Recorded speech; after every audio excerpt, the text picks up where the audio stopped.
வெளிப்படுத்தின விசேஷம் 42வது பாடம். இது வெளிப்படுத்தின விசேஷம் 11வது அதிகாரத்தில் 18லேருந்து 19 வசனங்கள், 2 வசனம்.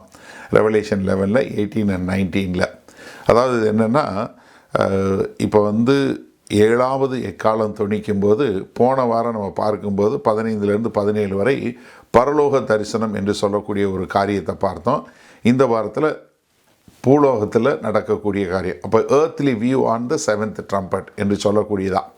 இதை புரிந்து கொள்வதற்கு வசதியாக நான் 14வது வசனத்திலேருந்து மொத்தம் வாசிக்கிறேன். 14லேருந்து 19 வரை வாசிக்கிறேன். அப்போ தான் நமக்கு இது 7வது எக்காலத்தினுடைய ரொம்ப தெளிவாக நமக்கு புரிஞ்சு கொள்ளக்கூடியதாக இருக்கும். சரியா? ரெவலேஷன் 11 14 to 19 வாசிக்கிறேன். 2ஆம் ஆபத்து கடந்து போயிற்று, இதோ 3ஆம் ஆபத்து சீக்கிரமாய் வருகிறது. 7ஆம் தூதன் எக்காலம் ஊதினான்.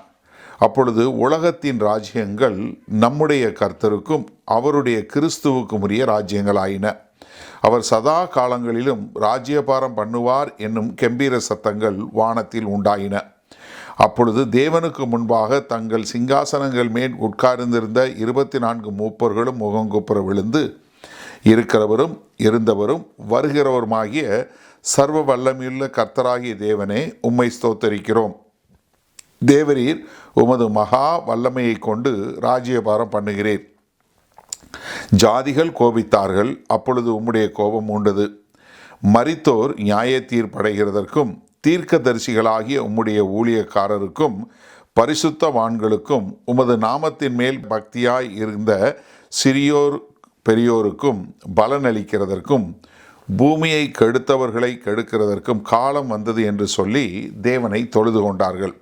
அப்பொழுது பரலோகத்தில் தேவனுடைய ஆலயம் திறக்கப்பட்டது. அவருடைய ஆலயத்திலே அவருடைய உடன்படிக்கையின் பெட்டி காணப்பட்டது. அப்பொழுது மின்னல்களும் சத்தங்களும் இடி முழக்கங்களும் பூமி அதிர்ச்சிகளும் பெருங்கல்மழையும் உண்டாயின. ஆமேன். அதாவது கடந்த வாரத்தில் சொல்லும்போது சொன்னேன், மறுபடியும் நான் உங்களுக்கு ஞாபகப்படுத்த விரும்புகிறேன். இந்த பகுதி 11வது அதிகாரத்தில் உள்ள 14லிருந்து 19 வரை உள்ள வசனங்கள் இந்த பகுதி இந்த வெளிப்படுத்தின விசேஷம் புஸ்தகத்தை 2ஆக பிரிக்கக்கூடியதாக இருக்க பார்க்குறோம். இதற்கு முன்பாக உள்ளது முன்பகுதி, இதற்கு பின்பாக உள்ளது 2வது பகுதி என்று சொல்லக்கூடியதா. ஏன்னா 11வது அதிகாரம் 14வது வசனம் 1வது அதிகாரத்திலிருந்து 11வது அதிகாரம் 14வது வசனம் வரைக்கும் இந்த புஸ்தகத்துடைய முதல் பகுதி. இது 2ஆம் பகுதியாக, மீதி உள்ளதை 2ஆம் பகுதியாக நம்ம எடுத்துக்கொள்ள முடியும். காரணம் என்னென்னா, இந்த 7வது எக்காலம் தொனிக்கும் போது இது என்ன, கர்த்தருடைய மீட்பினுடைய திட்டம் நிறைவேறக்கூடியதாக என்ன, இதெல்லாம் ஒரு கிளைமேக்ஸ் மாதிரி ஆண்டவரை அறியாதவர்கள் நியாய தீர்ப்படைவதற்கும் கர்த்தராகிய இயேசு கிறிஸ்து தம்முடைய ராஜ்யத்தை கொண்டு நித்திய ராஜ்யத்தை உருவாக்கக்கூடியதற்கும் ஒரு காரியம். அதனால தான் 15வது வசனத்தில் இங்கே தேவதூத சத்தம், எக்கால சத்தம் கொடுக்கும்போது என்ன நடக்குது, அங்கே பூமியில் நியாய தீர்ப்படைவதற்கு கர்த்தருடைய ராஜ்யம் வருவதற்கான அந்த முடிவினுடைய காலத்தினுடைய ஆரம்பம் தொடங்குகிறது என்று சொல்லக்கூடியதா. அதனால தான் அந்த 7வது எக்காலம் என்பது எல்லாவற்றையும் முழுமை செய்யக்கூடிய ஒரு காரியமாக இருக்கிறது அப்படிங்கிறத பார்க்குறோம். ஏன்னா வெளிப்படுத்தின 10வது அதிகாரம் 7ஆம் வசனத்தில் பார்க்கும்போது, வானத்தையும் அதில் உள்ளவைகளையும் பூமியும் அதில் உள்ளவைகளையும் சமுத்திரத்தையும் அதில் உள்ளவர்களையும் சிருஷ்டித்தவரும் சதா காலங்களிலும் உயிரோடு இருக்கிறவருமான மேல் ஆணையிட்டு சொன்னான். என்ன, இந்த 7வது எக்காலம் முடிக்கும்போது, அதாவது கர்த்தருடைய திட்டம், அதாவது ஒரு கர்த்தருடைய ரகசியம் என்று சொல்லக்கூடியதாக, unfolding the mystery of God, இதுவரை மறைத்து வைக்கப்பட்டிருந்த தேவனுடைய காரியம் என்ன வருது, இந்த ரகசியமாக இருந்த காரியம் தேவனுடைய ராஜ்யம் பூமியில் நிறைவேறக்கூடிய ஒரு காரியமாக பார்க்குறோம். ஆனால் இந்த காரியங்கள் எங்கே முடிய போகுது, கர்த்தராகிய இயேசு கிறிஸ்துவனுடைய 1000 வருட அரசாட்சி என்று சொல்லக்கூடியது 20வது அதிகாரத்தில் தான் நடக்க போகுது. ஆனால் இங்கேயே 7வது எக்காலம் தொனித்த போதே அதனுடைய காரியம் நடைபெறப் போகிறத, முழுவதுமாக நிறைவேறப் போகிறத இங்கே பார்க்கக்கூடியதாக இருக்கிறத நம்ம பார்க்குறோம். அதனால தான் இந்த 18வது வசனத்தில் பார்க்க போகும்போது என்ன பார்க்குறோம், இது ரட்சிக்கப்படாத மக்களுடைய மரணத்தையும் குறிக்கக்கூடியதாக இருக்கிறது. அதே சமயத்தில் தீர்க்கதரிசிகள் மற்றும் பரிசுத்தவான்களுக்கு அவர் வெகுமானத்தை கொடுக்கக்கூடிய, பலன்களை கொடுக்கக்கூடியதாகவும் இருக்கிறது. அதனால தான் இந்த 7வது எக்காலம் என்பது தேவனுடைய ராஜ்யம் வருவதற்கும், பரிசுத்தவான்கள் தீர்க்கதரிசிகள் பலன் பெறுவதற்கும், தேவனை வெறுக்கிறவர்கள், அவிசுவாசிகள் என்கிறவர்கள் நியாயத்தீர்ப்பை பறையக்கூடியதாக மொத்த முழுமையும் இந்த 7வது எக்காலத்தில் இருக்கக்கூடிய காரியத்தை நம்ம பார்க்குறோம். நம்ம முன்னாடியே பார்த்துட்டோம். 7 முத்திரை, 7 எக்காலம், 7 கலசம் என்று சொல்லக்கூடிய 7 ஏழாக இருக்கிறத. இந்த 7வது முத்திரை பிரிக்கப்பட்டது. 7வது முத்திரை பிரிக்கப்பட்ட பின்பு எக்கால நியாய தீர்ப்பு தொடங்கிடுச்சு. இந்த எக்கால சத்த நியாய தீர்ப்பு வந்த உடனே அதில் 6 முடிந்தது, 7வது இங்கே தொடங்குது. இதற்கு பின்பாக இந்த 7வது எக்காலத்தில் என்ன பார்க்குறோம்? 7 கலச நியாய தீர்ப்புகளும் இதில் வரப்போகிறத நம்ம பார்க்குறோம். இது எல்லாமே பூமியின் மேலே தேவனுடைய உக்கிர கோபம் அவருடைய நியாய தீர்ப்பு இங்கே நிறைவேற போகிறத பார்க்குறோம். ஏன்னா நீங்கள் வெளிப்படுத்தின விஷயம் 16வது அதிகாரத்தில் நம்ம பார்ப்போம். இந்த 7 கலச நியாய தீர்ப்பு என்று சொல்லக்கூடிய ஒரு காரியம் அங்கே வருது. அதன் மூலமாக பூமியின் மேலே எல்லா விதமான வாதைகளும் வருகிறது. அது 18வது அதிகாரத்தில் முடியும் போது நம்ம பார்ப்போம். 19வது அதிகாரத்தில் கர்த்தராகிய இயேசு கிறிஸ்து அர்மகாதன் யுத்தம் என்று சொல்லக்கூடிய அந்த யுத்தம் நடைபெறக்கூடிய ஒரு காரியத்தை பார்க்குறோம்.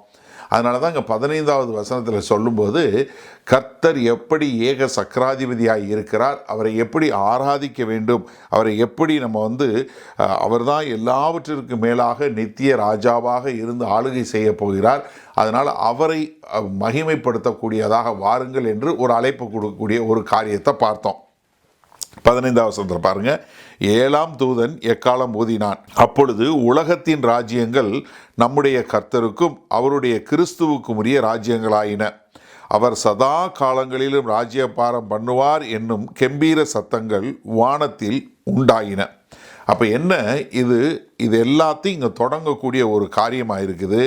ஆனால் என்ன பார்க்குறோம், 15லிருந்து 18வது அதிகாரம் வரைக்கும் கர்த்தராகிய இயேசு கிறிஸ்து வருவதற்கு முன்பாக வரக்கூடிய அந்த கடைசி கால நியாய தீர்ப்பு உண்டாகிறது. 19வது அதிகாரத்தில் அர்மகாதன் யுத்தம் நடைபெற்று கர்த்தர் ஜெயங்கொள்ளக்கூடியவராக இருக்கிறார். 20வது அதிகாரத்தில் 1000 வருட அரசாட்சி நடைபெறுகிறது. 21, 22வது அதிகாரங்களில் நம்ம பார்க்குறோம், புதிய வானம் புதிய பூமி படைக்கப்பட்டு நித்திய ராஜ்யங்கள் வரக்கூடிய ஒரு காரியம் நடைபெறக்கூடிய காரியத்தை பார்க்குறோம். ஆனால் இங்கே 11வது அதிகாரத்தில் எக்கால சத்தம் ஊதப்பட்டாலும் என்னப்பா நடக்கிறது இல்லை, அது 15வது அதிகாரம் வரைக்கும் இது தொடங்கிறது இல்லை. ஏன்னா இடையில் என்ன பார்க்குறோம், 12, 13, 14 3 அதிகாரங்கள் இருக்கிறத பார்க்குறோம்.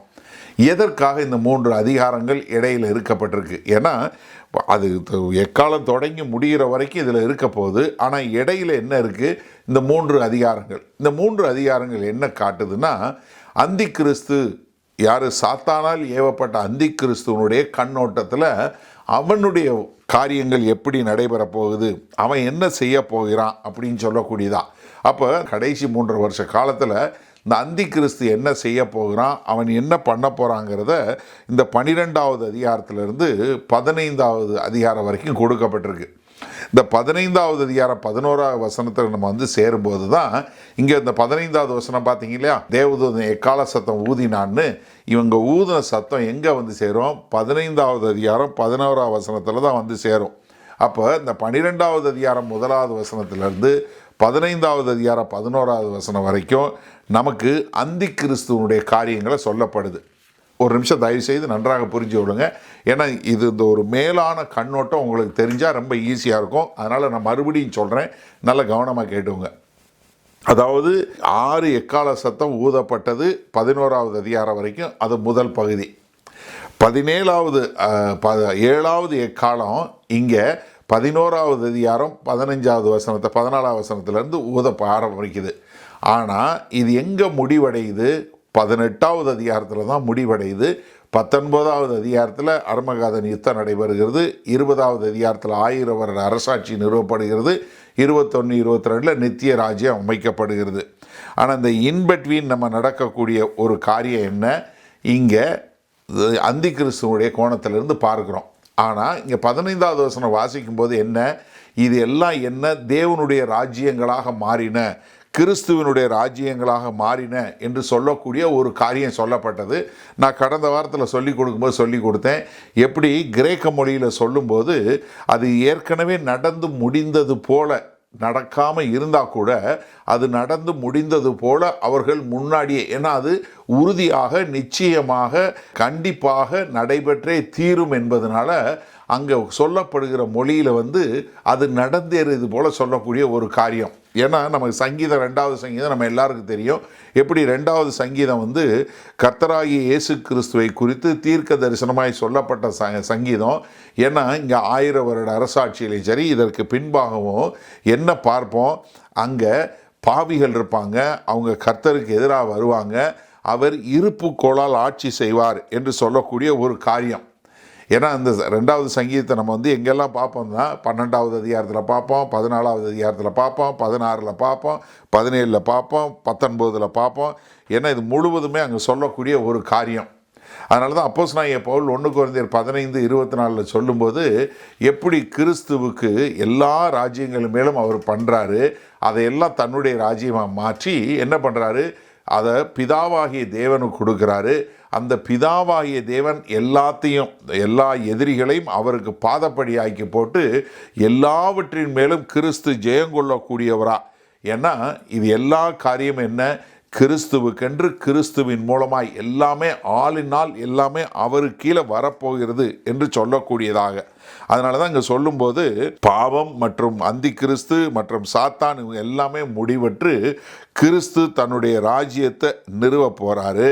அதனால தான் அங்கே சொல்லும்போது என்ன, அந்த ராஜ்யத்தில் 1000 வருட அரசாட்சியிலையும் பாவம் இருக்கும். அந்த பாவத்தை கண்டித்து அவர் என்ன இருப்பு கோளால் ஆட்சி செய்வார் என்று சொல்லக்கூடியது. ஏன்னா 15வது வசனம் சொல்லும்போது அவர் சதா காலங்களிலும் ராஜ்யம் பாரம் பண்ணுவார் என்கிற கெம்பீர சத்தங்கள் வானத்திலே உண்டாயின. அப்போ என்ன, இந்த 7வது எக்கால சத்தத்தில் வரக்கூடிய இந்த 1000 வருட அரசாட்சி வரைக்கும் வரக்கூடியது. அதனால தான் வெளிப்படுத்தின விஷயம் 21, 22க்கு வரும்போது தான் நம்ம என்ன பார்க்குறோம், அங்கே நித்திய ராஜ்யம் நடைபெறுது. இப்போ புரியுதா உங்களுக்கு? 7வது எக்கால சத்தங்க ஊதும்போது எல்லாமே அவருடைய ராஜ்யங்கள் ஆயினன்னு சொல்கிறது இந்த புஸ்தகத்தினுடைய முடிவில் தான் நிறைவேறுது. அதனால தான் நான் உங்களுக்கு இதனுடைய காரியங்களை, ஏன்னா நம்ம இந்த வெளிப்படுத்தின விஷயம் புஸ்தகம் படிக்கும்போது எந்த காலகட்டத்தில் இருக்கோம், எப்படி நடக்குதுன்றதை புரிஞ்சு கொள்ளக்கூடியதான். அப்போ 12வது அதிகாரத்திலேருந்து 15வது அதிகாரம் 11வது வசனம் வரைக்கும் அந்தி கிறிஸ்துவனுடைய காலம் என்று சொல்லக்கூடிய முதலிருந்து அவன் என்ன செய்ய போகிறாங்கிறது நம்ம மறுபடியும் நம்மளை எடுத்து கொண்டு போய் அங்கேருந்து அந்தி கிறிஸ்துவனுடைய கோணத்தில் காட்ட போகிறார். இப்போ இது வரைக்கும் நம்ம தேவனுடைய கோணத்தில் பார்த்துட்டு வந்துட்டோம். இந்த 12லேருந்து 15 வரைக்கும் அந்தி கிறிஸ்துவனுடைய காரியங்களை காட்டி கொடுக்க போகிறாரு. அதற்கு பின்பாக 7 கலசம், இந்த 7 எக்காலத்தில் வரக்கூடிய 7 கலச நியாய தீர்ப்பு எல்லாம் நடைபெறக்கூடிய ஒரு காரியத்தை நம்ம பார்க்க போகிறோம். இப்போ உங்களுக்கு புரிஞ்சிருக்கும்னு நினைக்கிறேன், சரியா? இப்போ இந்த 16, 17 வசனம் சொல்லும்போது, அப்பொழுது தேவனுக்கு முன்பாக தங்கள் சிங்காசனத்தின் மேல் உட்கார்ந்திருந்த 24 மூப்பர்களும் முகங்குப்புற விழுந்து, இருக்கிறவரும் இருந்தவரும் வருகிறவருமாகிய சர்வ வல்லமையுள்ள கர்த்தராகிய தேவனே, உம்மை ஸ்தோத்தரிக்கிறோம். தேவரீர் உமது மகா வல்லமையை கொண்டு ராஜ்யபாரம் பண்ணுகிறீர். என்ன, இங்கே பரலோகத்தில் இருக்கக்கூடிய ஒரு காரியம் நடைபெறுகிறது. 24 மூப்பர்கள், அதாவது சபை அங்கே இருக்கிறது. அதனால் அங்கே உள்ள மக்கள் என்ன பண்ணுறாங்க, அவர்களும் சேர்ந்து தேவதூதரோடு சேர்ந்து கர்த்தருக்கு சதா காலங்களில் நன்றி செலுத்தக்கூடிய மக்களாக இருக்கிறாங்க. ஏன்னா இது என்ன, அவங்க எல்லாருமே இதற்காக காத்து கொண்டு இருக்கிறாங்க. ஏன்னா நம்ம வெளிப்படுத்தின 13வது அதிகாரத்தில் பார்த்தீங்கன்னா 7வது வசனத்தில், மேலும் பரிசுத்தவான்களோட யுத்தம் பண்ணி அவர்களை ஜெயிக்கும்படிக்கும் அதற்கு அதிகாரம் கொடுக்கப்பட்டதும் அல்லாமல் ஒவ்வொரு கோத்திரத்தின் மேலும் பாசைக்காரர் மேலும் ஜாதிகள் மேலும் அதற்கு அதிகாரம் கொடுக்கப்பட்டது. அந்தி கிறிஸ்து மூலமாய் வரக்கூடிய இந்த சாத்தானுக்கு என்ன அதிகாரம் கொடுக்கப்படுது?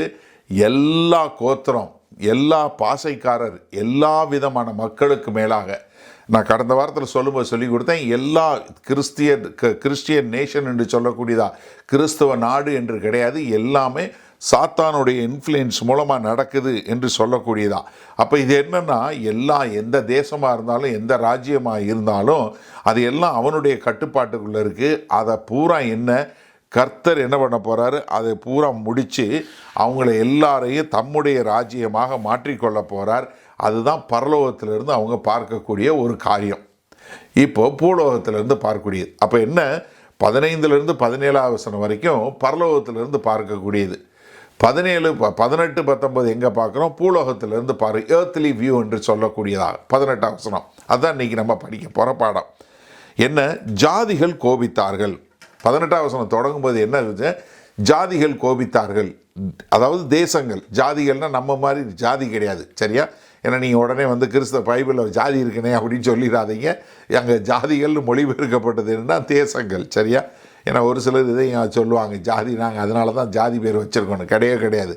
ஜாதிகள் என்பது தேசங்கள். நீங்கள் இங்கிலீஷ் பைபிள் பாருங்கள், நேஷன்ஸ் ரொம்ப அழகாக இருக்கும். அதாவது என்னென்னா தேசங்கள் என்ன பண்ணுறாங்க, உக்கிர கோபம் அடைகிறாங்க. இங்கே கோபிக்கிறார் என்று சொன்னால் அவங்க வந்து பயங்கரமான கோபம், கர்த்தருக்கு எதிராக முரட்டாட்டம் பண்ணக்கூடிய மக்களாக, அதாவது அவங்க என்ரேஜ் என்று சொல்லக்கூடியதான அவங்களுக்கு ஒரு கோபம். எப்படி இது நடக்கும்போது 16வது அதிகாரம் 14 வசனம் பாருங்கள்.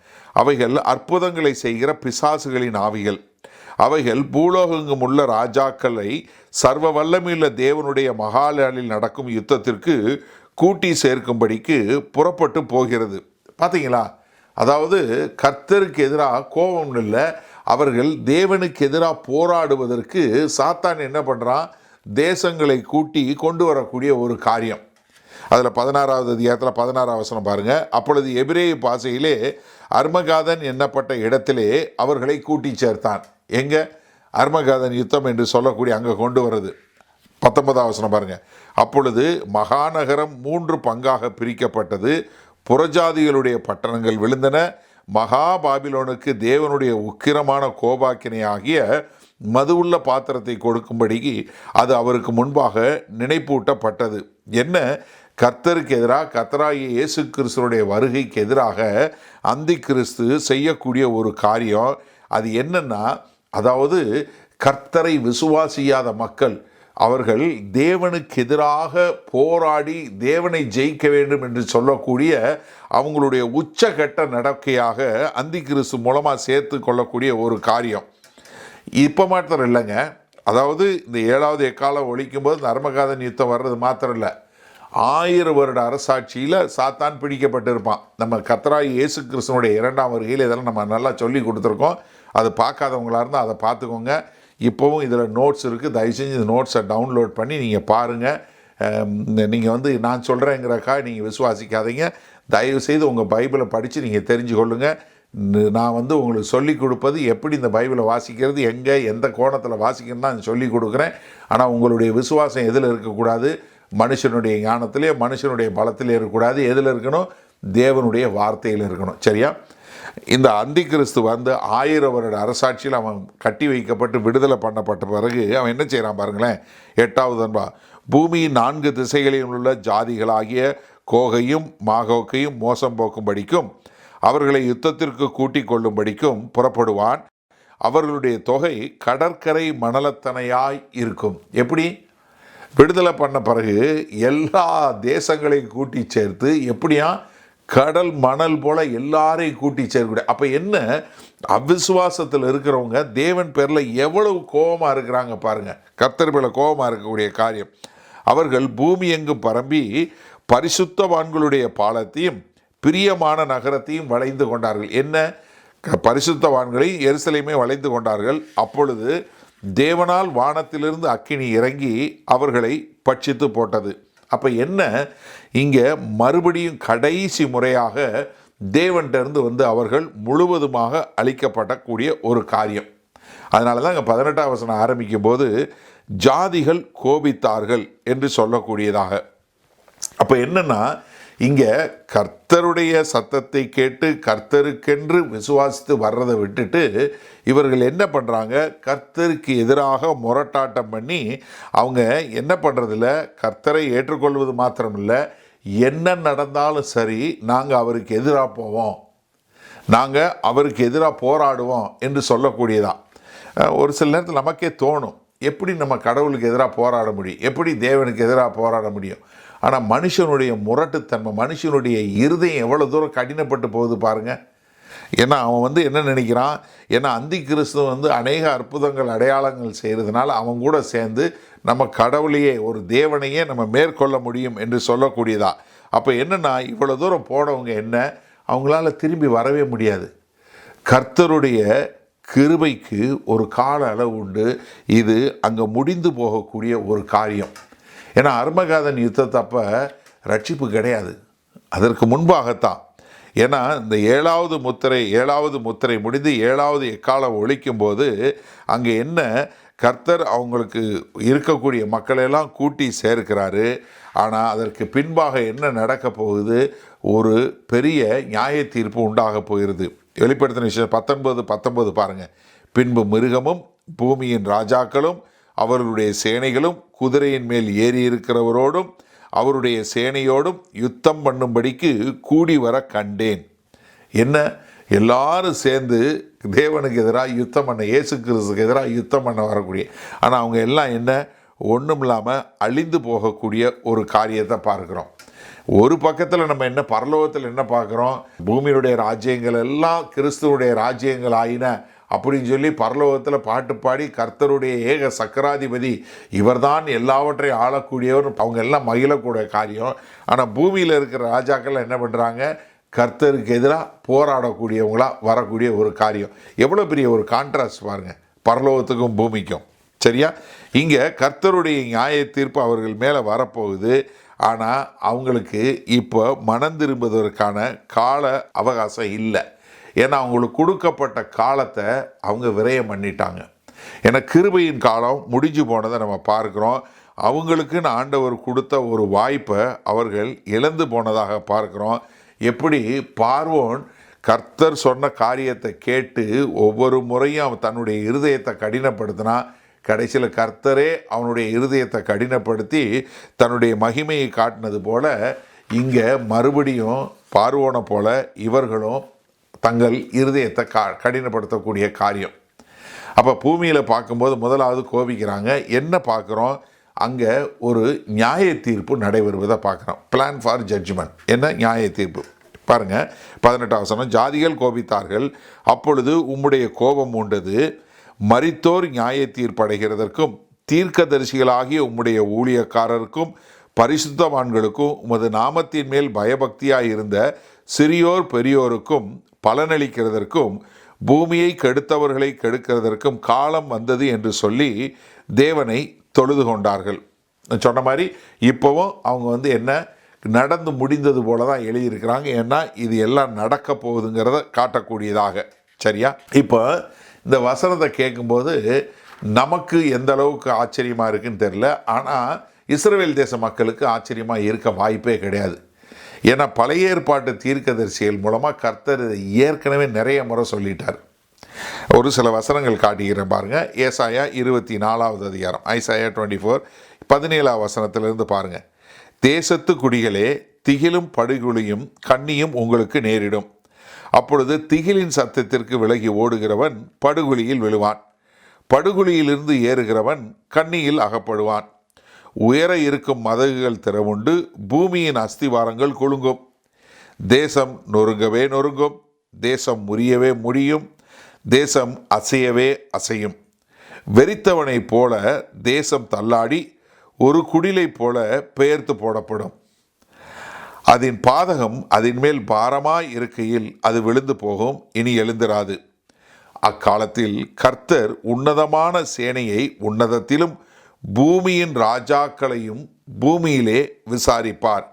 அவர்கள் கெபியில் ஏகமாய் கட்டுண்டவர்களாய் சேர்த்து காவலில் அடைக்கப்பட்டு அநேக நாள் சென்ற பின்பு விசாரிக்கப்படுவார்கள். அப்பொழுது சேனைகளின் கர்த்தர் சீயோன் மலையிலும் எருசலேமிலும் ஆளுகை செய்வதால் சந்திரன் கலங்கும், சூரியன் நாணமடையும், அவருடைய மூப்பர்களுக்கு முன்பாக மகிமை உண்டாயிருக்கும். எவ்வளவு அழகா ஏசாயா தீர்க்கதரிசியின் மூலமாக கர்த்தர் வெளிப்படுத்தியிருக்கிறார் பாருங்க. ஏன்னா சூரியன் அந்தகாரப்படும், சந்திரன் இருண்டு போகும். தேவன் என்ன, கர்த்தராகிய இயேசு கிறிஸ்து என்ன பண்ணுவார், சீயோனிலும் எருசலேமிலும் ஆளுகை செய்வார். ஆனால் தேசங்கள் எல்லாம் எந்திரிச்சு வரும்போது அவங்க எல்லாம் என்ன, ஒருத்தன் எந்திரிச்சு வர்றவன் என்ன பண்ணுவான், படுகுழியில் விடுவான். அதில் தப்பிக்கிறவன் கண்ணியில் படுவான். கண்ணியில் படுறவன் எதில் விடுவான், அவன் இதில் மதகுல திறவுண்டு அடிபடுவான். இப்படி எல்லாரும் ஏகமாய் அழிந்து போவார்கள், கர்த்தர் ராஜ்ய பாரம் பண்ணுவார்னு சொல்லி ஏசாயா 26 20வது வசனம் 20-21 பாருங்க. என் ஜனமே, நீ போய் உன் அறைக்குள்ளே பிரவேசித்து உன் கதவுகளை பூட்டி கொண்டு சினம் கடந்து போக மட்டும் கொஞ்ச நேரம் ஒளித்துக்கொள். இதோ பூமியினுடைய கொடிகள் அக்கிரமத்தின் நிமித்தம் அவர்களை விசாரிக்கும்படி கர்த்தர் தம்முடைய ஸ்தானத்திலிருந்து புறப்பட்டு வருவார். பூமி தன் இரத்தப்பழிகளை வெளிப்படுத்தி தன்னிடத்தில் கொலை செய்யப்பட்டவர்களை இனி மூடாதிருக்கும். என்ன அவ்வளோ பெரிய கொடுமையான காரியம் இருக்கும். அவங்களால மரித்தவர்களை புதைக்க கூட முடியாது. அவ்வளவு பேர் அழிக்கப்படுவார்கள் என்று சொல்லக்கூடியதா. ஏசாயா 30வது அதிகாரம் பாருங்க, அதில் 27வது வசனம். இதோ கர்த்தருடைய நாமம் தூரத்திலிருந்து வரும், அவருடைய கோபம் எரிகிறதும் கனநின்று புகைக்கிறதுமாய் இருக்கும். அவருடைய உதடுகள் சினத்தால் நிறைந்து அவருடைய நாவு பட்சிக்கிற அக்கினி போல இருக்கும். நாசம் என்னும் சல்லடையிலே ஜாதிகளை அரிக்கும்படிக்கு, என்ன நாசம்ங்கிற ஒரு சல்லடையில் தேசங்களை அரிக்கும்படிக்கு அவர் ஊதும் சுவாசம் கழுத்து மட்டும் எட்டுகிற ஆற்று வெள்ளத்தை போலவும் ஜனங்களுடைய வாயிலே போட்டு அலைக்கழிக்கிற கடிவாளத்தை போலவும் இருக்கும். பண்டிகை ஆசரிக்கப்படும், ராத்திரியிலே பாடுகிறது போல பாடுபடுவீர்கள். கர்த்தருடைய பர்வதமாகிய இஸ்ரவேலின் கண்மலை அண்டைக்கு போக நாகசுரத்தோடே நடந்து வருகிறது போல மகிழ்கிறது போல மகிழ்வீர்கள். கர்த்தர் மகத்துவமானவர், தமது சத்தத்தை கேட்க பண்ணி உக்கிர கோபத்தினாலும் பட்சிக்கிற அக்கினி ஜுவாலையினாலும் இடி பெருவெள்ளம் கல்மலையினாலும் தமது புயத்தின் வல்லமையை காண்பிப்பார். என்ன, நீ சந்தோஷமாக எல்லாம் பாட்டு பாடிட்டு கர்த்தருக்கு எதிராக வருவீங்க. ஆனால் கர்த்தர் என்ன பண்ணுவார்? அக்கினி ஜுவாலை, இடி பெருவெள்ளம் கல்மலையினால் காட்டுவார். அப்பொழுது 31 வசனம், தண்டாயுதத்தினால் அடித்த அசிரியன் கர்த்தருடைய சத்தத்தினாலே நொறுங்குண்டு போவான். கர்த்தர் அவன் மேல் சுமத்தும் ஆக்கினை தண்டம் செல்லுமிடமெல்லாம் மேளங்களும் வீணைகளும் அதனுடன் போகும். கொடிய யுத்தங்களினால் அவனை எதிர்த்து யுத்தம் செய்வார். தோப்பேத் ஏற்கனவே ஏற்படுத்தப்பட்டது, ராஜாவுக்கு அது ஆயத்தப்படுத்தப்பட்டது. அதை ஆழமும் விசாலமும் ஆக்கினார். வேகும்படி அக்கினியும் மிகுந்த விறகும் உண்டு. கர்த்தரின் சுவாசம் கந்தக தீயை போல அது கொளுத்தும். எவ்வளவு கொடிய நியாய தீர்ப்பு பார்த்தீங்களா? அதாவது ஆண்டவர் சொல்லக்கூடிய நியாய தீர்ப்பு எப்படி தேசங்கள் மேலே அந்த அளவுக்கு நியாய தீர்ப்பு வரப்போது. அவங்களால தங்களை ஒழித்து வைத்து கொள்ள முடியாது, அந்த அளவுக்கு அவங்க அழிவை சந்திப்பார்கள் என்று சொல்லக்கூடியதாக. எசேக்கியேல் 38வது அதிகாரம் 16வது வசனம் சொல்லும்போது, நீ தேசத்தை கார்மேகம் போல் மூட என் ஜனமாகிய இஸ்ரவேலுக்கு விரோதமாய் எழும்பி வருவாய். கடைசி நாட்களில் இது சம்பவிக்கும். கோகே, ஜாதிகளின் கண்களுக்கு முன்பாக உன் மூலமாய் நான் பரிசுத்தர் என்று விளங்கப்படுகிறதுனால் அவர்கள் என்னை அறியும்படிக்கு உன்னை என் தேசத்துக்கு விரோதமாக வர பண்ணுவேன். என்ன, நீ என்னுடைய தேசத்துக்கு எதிராக வருவ, நான் உன்னை அழிக்க போகிறேன், அதன் மூலமாய் நான் யாருங்கிற மகிமை வெளிப்படும் என்று சொல்லக்கூடியதாக. அப்போ என்ன, கர்த்தர்கிட்டருந்து ஒரு பெரிய ஒரு காரியம் அழிக்கப்பட போகிறது. இதைத்தான் பேதுருவும் சொல்கிறாரு. என்ன, கர்த்தருடைய கரத்தில் விழுவது கொடிதாக இருக்கும் என்று சொல்லக்கூடியதா.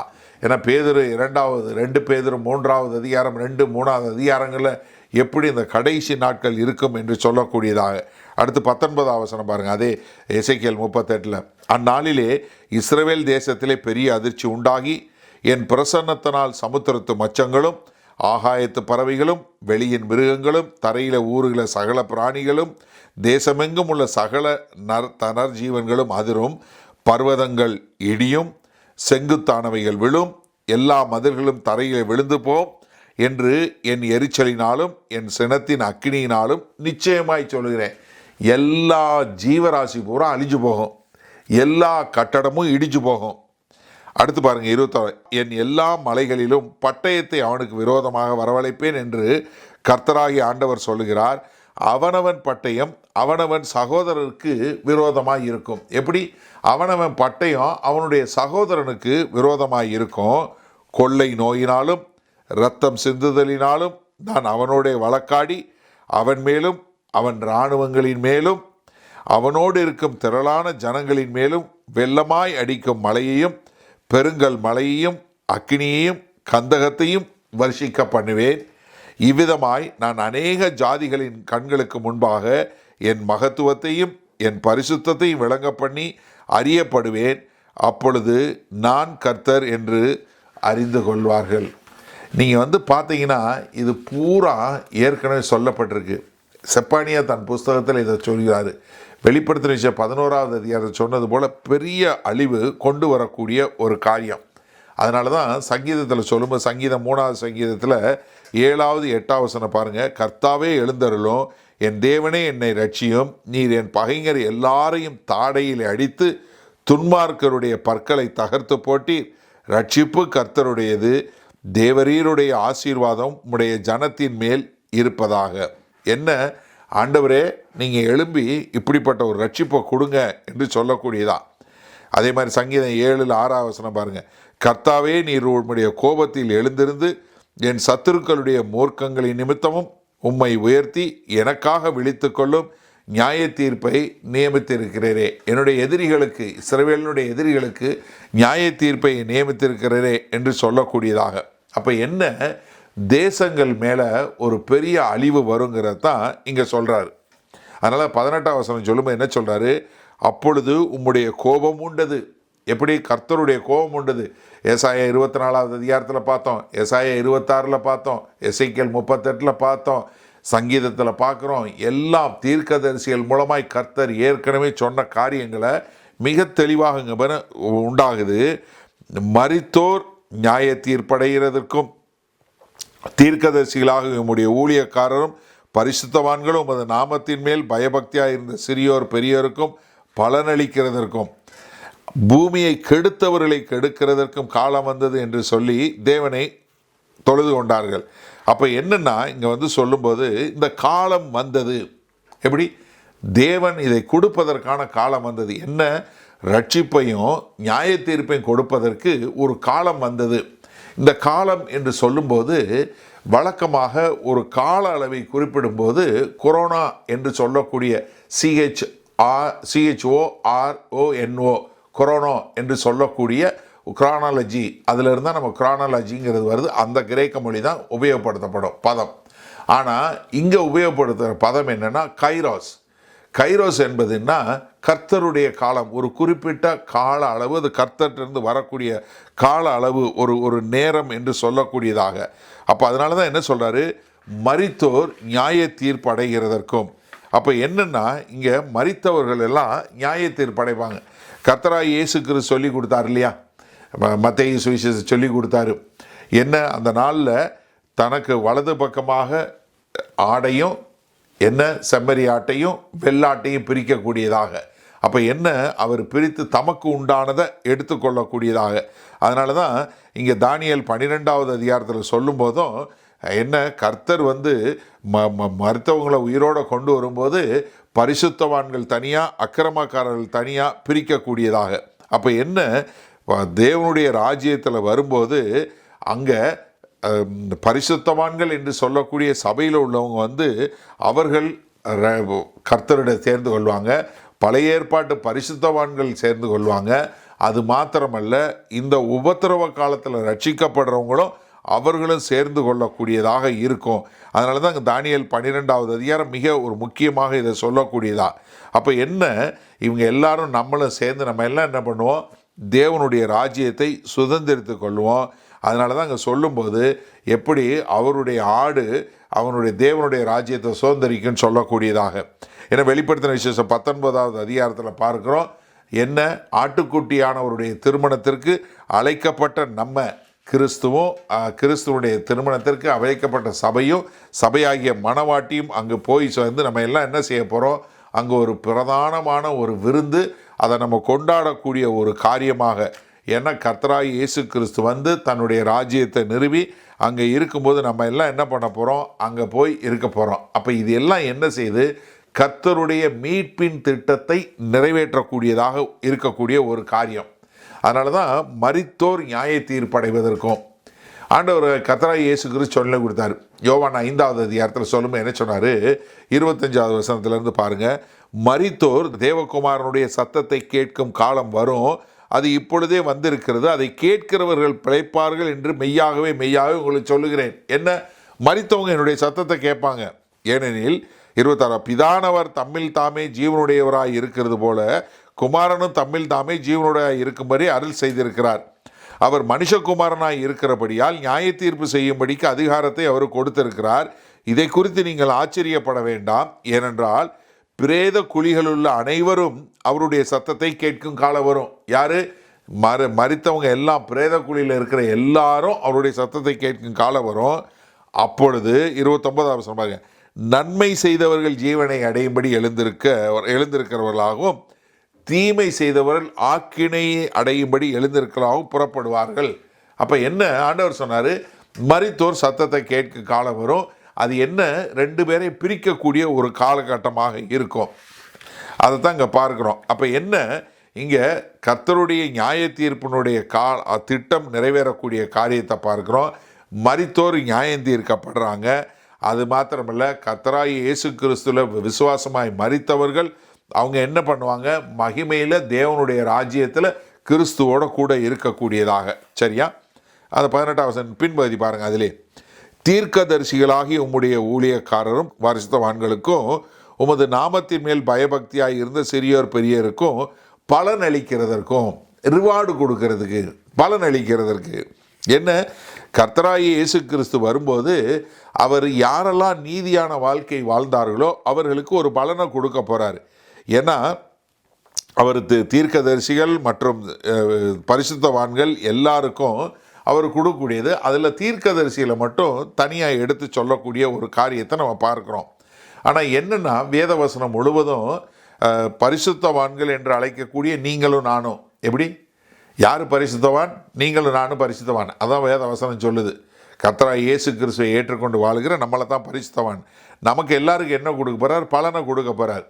நீங்கள் 1 கொரிந்தியர் 3வது அதிகாரம் 8வது வசனம் பார்க்கும்போது, மேலும் நடுகிறவனும் நீர் பாய்ச்சுகிறவனும் ஒன்றாய் இருக்கிறார்கள், அவனவன் தன் தன் வேலைக்கு தக்கதாக கூலியை பெறுவான். எப்படி? அவனவன் தன் தன் வேலைக்கு என்ற கூலியை பெறுவான் என்று சொல்லக்கூடியதாக. அதே மாதிரி 1 கொரிந்தியர் 4:5 பார்க்கும்போது, ஆனதால் கர்த்தர் வருமளவும் நீங்கள் காலத்துக்கு முன்னே யாதொன்றை குறித்து தீர்ப்பு சொல்லாதிருங்கள், இருளில் மறைந்திருக்கிறவையில் அவர் வெளியரங்கமாக்கி இருதங்களின் யோசனை வெளிப்படுத்துவார், அப்பொழுது அவனவனுக்குரிய புகழ்ச்சி தேவனால் உண்டாகும். அப்போ என்ன?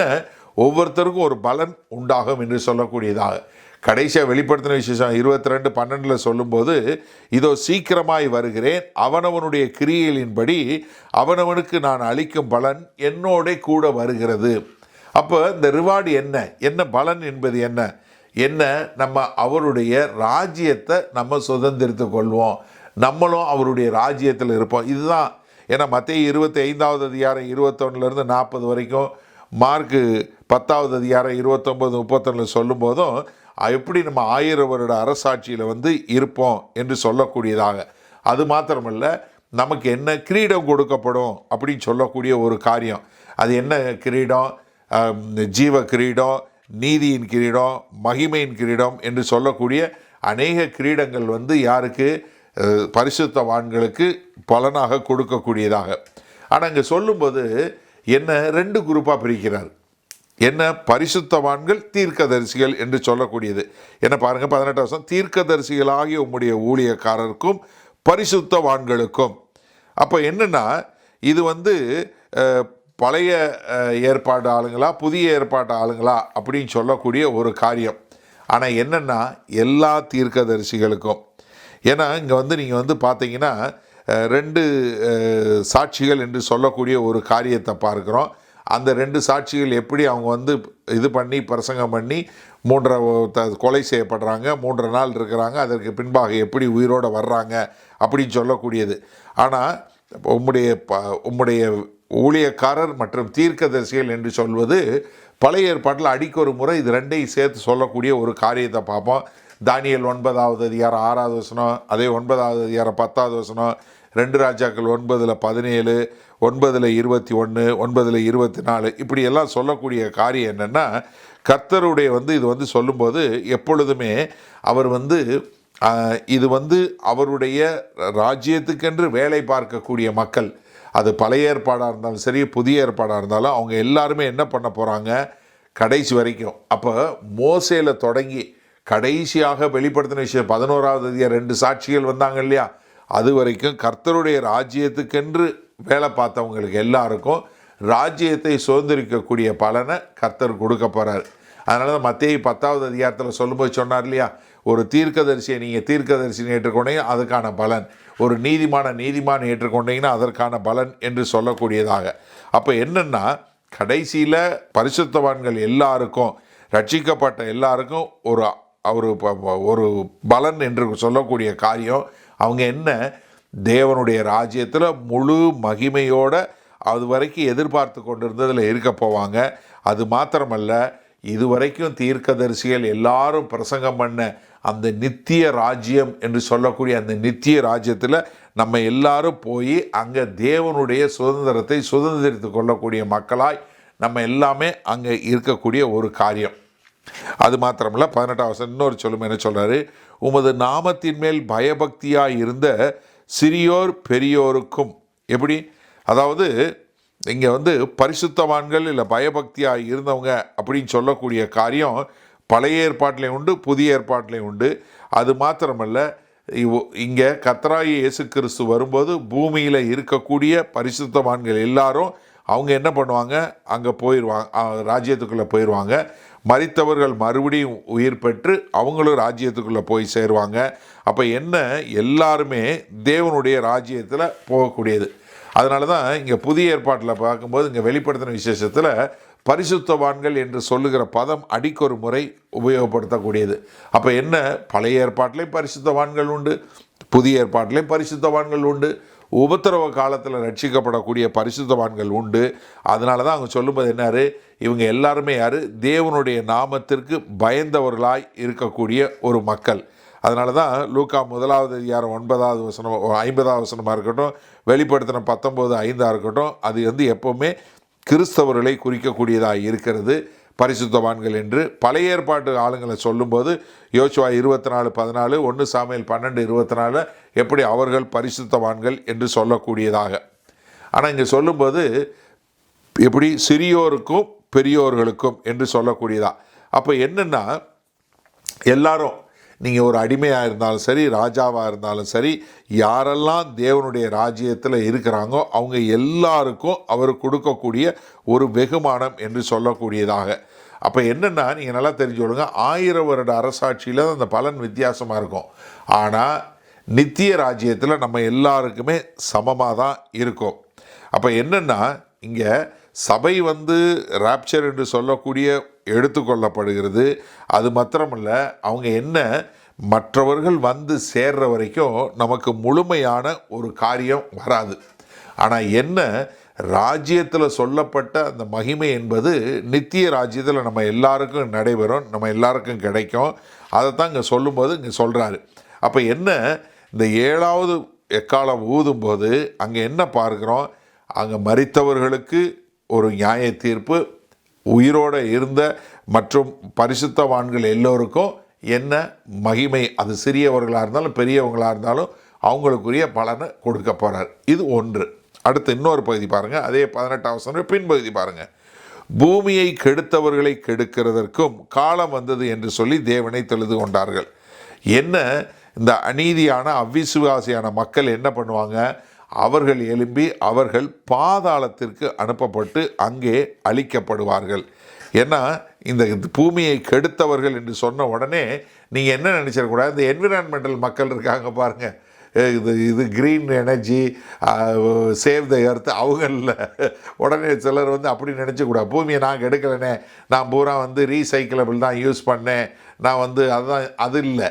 இது என்ன, பாவத்தினால. ஏன்னா எல்லா மக்களும் என்ன, சாத்தானுடைய சிஸ்டத்தில் இருந்தவங்க, அது மாத்திரமல்ல அந்தி கிறிஸ்துவனுடைய ராஜ்யத்தில் இருந்தவங்க, அது மாத்திரமல்ல அவர்களை பின்பற்றி போன பொய்யான கள்ள தீர்க்கதரிசிகள், கள்ள போதகர்கள், அது மாத்திரமல்ல அவங்க தங்களுடைய பாவங்கள்னால உலகத்தை அழுக்காக்கினவங்க, அவங்க எல்லாமே எல்லா காலகட்டத்திலும் கர்த்தரை எதிர்த்தவர்கள் என்று சொல்லக்கூடியவங்க எல்லாருமே என்ன, அவங்க எல்லாரும் நியாயம் தீர்க்கப்படுவார்கள்.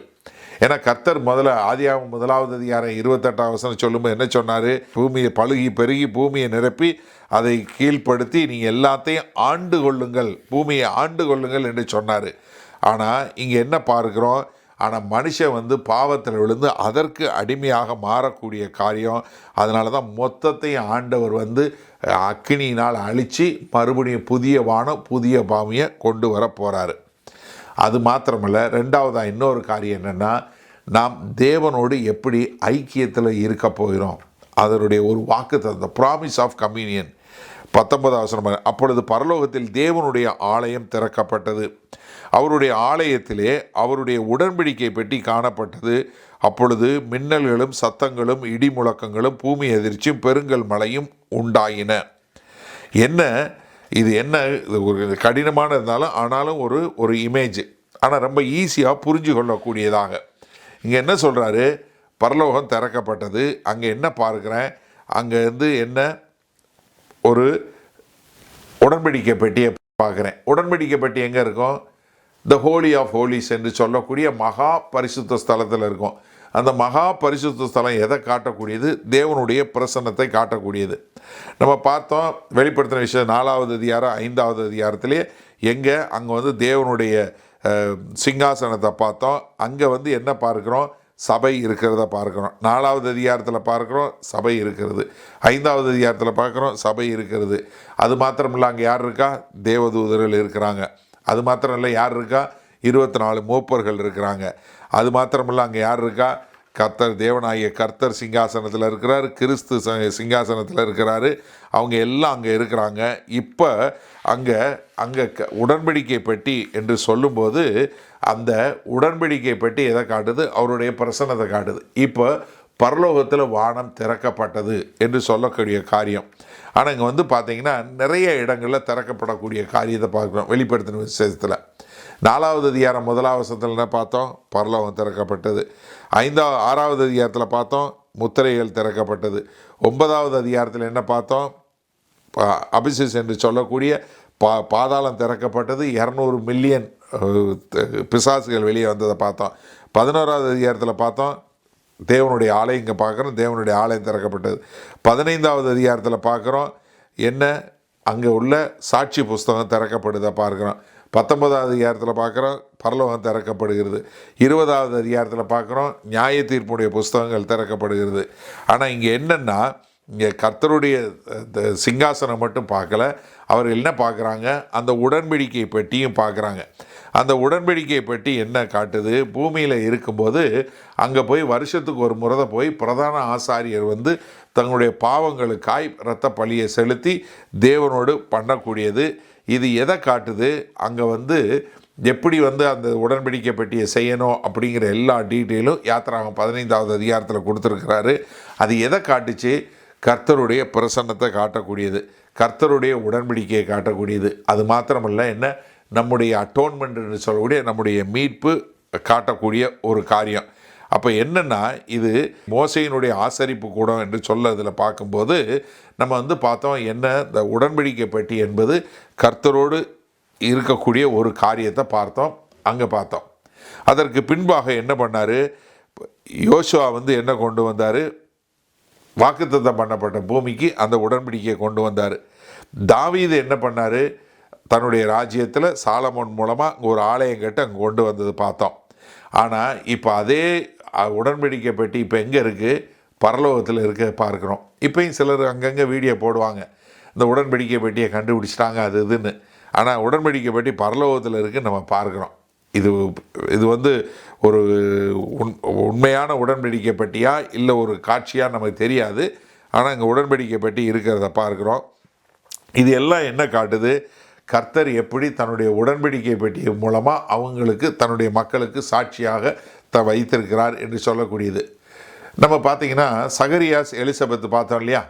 அவர் சகரியாஸ் பாடும்போது லூக்கா 1வது அதிகாரத்தில் 68 பார்த்தீங்கன்னா, இஸ்ரவேலின் தேவனாகிய கர்த்தருக்கு ஸ்தோத்திரம் உண்டாவதாக, அவர் தம்முடைய பிதாக்களுக்கு வாக்குத்தத்தம் பண்ணின இரக்கத்தை செய்வதற்கும் தம்முடைய பரிசுத்த உடன்படிக்கையை நினைத்தருளி உங்கள் சத்துருக்களின் கைகளில் நின்று நீங்கள் விடுதலையாக்கப்பட்டு உயிரோடு இருக்கும் நாளெல்லாம் பயமில்லாமல் எனக்கு முன்பாக பரிசுத்தத்தோடும் நீதியோடும் எனக்கு ஊழியம் செய்ய கட்டளையிடுவேன் என்று அவர் நம்முடைய பிதாவாகிய ஆபிரகாமுக்கு இட்ட ஆணையை நிறைவேற்றுவதற்கும் ஆதி முதற் கொண்டிருந்த தம்முடைய பரிசுத்த தீர்க்கதரிசிகளின் வாக்கினால் தாம் சொன்னபடியே தமது ஜனத்தை சந்தித்து மீட்டு கொண்டு நம்முடைய சத்துருக்களின் நின்றும் நம்மை பகைக்கிற யாவருடைய கையில் நின்றும் நம்மை ரட்சிக்கும்படிக்கு தம்முடைய தாசனாகிய தாவீதின் வம்சத்திலே நமக்கு இரட்சணிய கொம்பை ஏற்படுத்தினார். அப்போ இது என்ன காட்டுது? இது தேவனுடைய சாட்சியினுடைய காரியமாக இருக்குது. அது கர்த்தருடைய பலத்தை காட்டக்கூடியதாக இருக்குது, பரிசுத்தத்தை காட்டக்கூடியதாக இருக்குது. அங்கே என்ன பார்க்குறோம்? ஒரு தங்க கலசத்தில் மண்ணா இருக்குது. அவருடைய உண்மை காட்டக்கூடியதாக இருக்கிறது. ஆரோனுடைய கோல் இருக்குது, அது கர்த்தருடைய வழி நடத்துதலையும் அவருடைய வல்லமையும் காட்டக்கூடியதாக இருக்குது. அங்கே 10 கற்பனைகள் இருக்குது. அது எதை காட்டுது? கர்த்தருடைய நியமனம் என்ன என்று சொல்லக்கூடியதாக. அப்போ இது எல்லாம் என்ன பார்க்குறோம்? இது எல்லாமே அங்கே ஒரு பெரிய காரியமாக நமக்கு கர்த்தரோடு நாம் எப்போதும் இருக்க முடியும் என்று சொல்லக்கூடிய காரியம். அப்போ என்ன பார்க்குறோம்? அங்கே இடி மின்னல்கள் முழக்கம் நடக்கக்கூடியது. இது வெளிப்படுத்தின விசேஷம் 4வது அதிகாரம் 5வது வசனத்தில் பார்க்குறோம். சிங்காசனத்திலிருந்து மின்னல்களும் இடி முழக்கங்களும் சத்தங்களும் புறப்பட்டன. அடுத்து 8வது அதிகாரம் 5வது வசனம், பின்பு தூதன் தூப கலசத்தை எடுத்து பலிபீட நெருப்பினால் நிரப்பி பூமியிலே கொட்டினான். உடனே சத்தங்களும் இடி முழக்கங்களும் மின்னல்களும் பூமி அதிர்ச்சியும் உண்டாயின. அப்போ என்னென்னா, அவங்க முதல்ல எதிர்பார்த்தாங்க, இப்போ அது நிறைவேறக்கூடிய ஒரு காரியத்தை நம்ம பார்க்குறோம். அதனால தான் இந்த 7வது கலசம் நியாய தீர்ப்பு ஊற்றும்போது வெளிப்படுத்தின விஷயம் 16வது அதிகாரம் 17, 18 பார்த்தீங்கன்னா, 7ஆம் தூதன் தன் கலசத்தில் உள்ளதை ஆகாயத்தில் ஊற்றினான். அப்பொழுது பரலோகத்தின் ஆலயத்தில் உள்ள சிங்காசனத்திலிருந்து ஆயிற்று என்று சொல்லிய பெரு சத்தம் பிறந்தது. சத்தங்களும் இடி முழக்கங்களும் மின்னல்களும் உண்டாயின. பூமி மிகவும் அதிர்ந்தது. பூமியின் மேல் உள்ள மனுஷர்கள் உண்டான நாள் முதற்கொண்டு அப்படிப்பட்ட பெரிய அதிர்ச்சி உண்டானதில்லை. அப்போ என்ன? 7வது எக்காலம் ஊதும்போது ஒரு முடிவு வரக்கூடிய ஒரு காரியமாக அது கர்த்தருடைய நியாய தீர்ப்போ அதே சமயத்தில் உடன்படிக்கையை நிறைவேற்றக்கூடியதாக. அப்போ இங்கே பார்க்கும்போது என்ன பார்க்குறோம்? ஒரு பக்கத்தில் ஆராதனையை பார்க்குறோம், இன்னொரு பக்கத்தில் எதிர்ப்பை பார்க்குறோம். ஒரு பக்கத்தில் நியாய தீர்ப்பை பார்க்குறோம், இன்னொரு பக்கத்தில் உடன்படிக்கையை பார்க்குறோம். அப்போ எனக்கு அருமையானவர்கள் நம்ம என்ன தெரிஞ்சுக்கணும்னா, நிறைய பேர் சரித்திரம் என்னென்னமோ போகுது, என்னென்னமோ எப்படியோ நடக்குது அப்படின்னு சொல்லக்கூடியதா. இல்லை ஒரு சிலர் அது பாட்டுக்கு இப்படி சரித்திரம் இப்படித்தான் போய் முடிய போகுது, இல்லை இது என்ன நடக்குதுன்னு தெரியாது என்று சொல்லக்கூடியதாக. ஆனால் என்னென்னா, எல்லாமே கர்த்தர் நியமித்தபடி கர்த்தரை ஆராதிக்கக்கூடியதாய் மகிமை செலுத்தக்கூடியதாய் இருக்கிறத நம்ம பார்க்குறோம். அப்போ என்னென்னா, 7வது எக்காலம் ஊதும்போது எல்லாருமே கர்த்தராகிய இயேசு கிறிஸ்து ஏக சக்கராதிபதி, அவர் ராஜ்யபாரம் பண்ணுகிறார். அது மாத்திரமல்ல, எல்லா ராஜ்யமும் அவருக்குரிய ராஜ்யமாகி அவர் கர்த்தாதி கர்த்தர் தேவாதி தேவனாக மாறக்கூடிய காரியம். அதனால தான் என்ன, அவர் திரும்ப ஒரு நாள் எல்லாவற்றையும் எடுத்துக்கொண்டு அவருடைய ராஜ்யமாக மாற்றக்கூடிய ஒரு காரியத்தை பார்க்குறோம். அதனால இந்த நியாய தீர்ப்பு என்ன 2 பகுதியாக இருக்கிற பார்க்குறோம். என்ன, ஒன்று விசுவாசியாக இருக்கிறவங்களுக்கு அதுக்குரிய பலனை கொடுக்கக்கூடியதாகவும், அது மாத்திரமல்ல கர்த்தருக்கு எதிராக இருக்கிறவங்களுக்கு அவர்களுக்கு அக்கினியை நியாய தீர்ப்பையும் கொடுக்கக்கூடியதாக இருக்கிறத நம்ம பார்க்குறோம். அப்போ என்னென்னா, உலகம் எப்படி முடியுது என்னன்னு மற்றவங்களுக்கு தெரியாமல் இருக்கலாம். ஆனால் கர்த்தரை அறிந்தவர்களுக்கோ வேத வசனத்தை அறிந்த நமக்கோ இப்படித்தான் முடிய போகுதுங்கிறது மிக தெளிவாக தெரியும். அப்படி தெரிந்ததுனால அப்போஸ்தலனாகிய பவுல் சொல்லப்படும் 2 கொரிந்தியர் 5:11 சொல்லும்போது, knowing the terror of the Lord. எப்படி? Knowing the terror of the Lord, கர்த்தருக்கு பயப்படத்தக்கதென்று அறிந்து மனுஷருக்கு புத்தி சொல்லுவோம். செய்வோமா? மகா கிருபையும் இரக்கம் நிறைந்த எங்கள் அன்பின் தகப்பனே, இதோ எவ்வளவு அருமையாய் தெளிவாய் எங்களுக்கு எழுதி வைத்திருக்கிறீங்க. இந்த 7வது எக்காலம் துணிக்கும் போது, ஆண்டவரே, உம்மை விசுவாசித்து வாழுகிறவர்களுக்கு பலனை அளிப்பதற்கும், உம்மை விசுவாசியாமல் தேவனுக்கு எதிராக இருப்பவர்களுக்கு நியாய தீர்ப்பை கொடுப்பதற்கும் கர்த்தர் அதை முடித்து இப்படியாய் உலகம் முடிவு வரும் என்பதை நாங்கள் காணக்கூடிய ஒரு காட்சியை எங்களுக்கு காட்டியிருக்கிறீங்க. அதனால் ஆண்டவரே, இதை அறிந்த நாங்கள் மற்றவர்களுக்கு புத்தி சொல்லக்கூடிய மக்களாய் வாழ எங்களை முழுமையாய் ஒப்புக் கொடுக்கிறோம். மீட்பெரும் இரட்சகருமாகிய இயேசு கிறிஸ்துவின் மூலம் ஜெபிக்கிறோம் ஜீவனுள்ள வல்ல பிதாவே, ஆமேன். உங்களில் யாருக்காவது ஜெப தேவைகள் இருக்குமானால் நீங்கள் உங்களுடைய வீடுகளில் உங்கள் கதவை பூட்டி நீங்கள் ஆண்டவரை நோக்கி ஜெபம் பண்ணுங்கள். உங்களுடைய எல்லா விதமான பலவீனங்களை குறித்து தெரிந்து வைத்திருக்கிற தேவன் எப்போதும் ஜீவனுள்ள தேவன். உங்களுடைய ஜெபங்களை கேட்டு உங்களுக்கு பதில் கொடுப்பார். நீங்கள் வேற ஒரு ஆள்கிட்ட போகணும், வேற ஒருத்தவங்கிட்ட போய் ஜெபத்துக்கு போகணும்னு அவசியம் இல்லை. நீங்கள் ஜெபம் பண்ண ஆண்டவராகிய இயேசு கிறிஸ்துவை ஏற்றுக்கொண்ட எல்லாரும் பிதாவாகிய தேவன்கிட்ட ஜெபம் பண்ணால் அந்த ஜெபத்தை கேட்டு பதில் கொடுக்கக்கூடிய அன்புள்ள பரமபிதா தான் நமக்கு இருக்கிறாரு. அதனால் தைரியமாக நீங்கள் ஜெபம் பண்ணுங்க. அதே சமயத்தில் இன்னொரு காரியமும் நாங்கள் சொல்கிறோம், எங்களுக்காய் ஜெபம் பண்ணுங்க. ஏன்னா வேத வசனத்தில் அதான் சொல்லியிருக்கு. நீங்கள் எந்த ஊழியக்காரரையும் ஜெபம் பண்ண போங்கன்னு சொல்லலை, ஆனால் ஊழியக்காரருக்காக ஜெபம் பண்ண சொல்லியிருக்கு. நாங்கள் தைரியமாக தேவனுடைய வார்த்தை இன்னும் அதிகமாய் பிரசங்கிக்க எங்களுக்காய் நீங்கள் ஜெபிக்கும்படி கேண்டிக் கொள்கிறேன். ஆமேன்.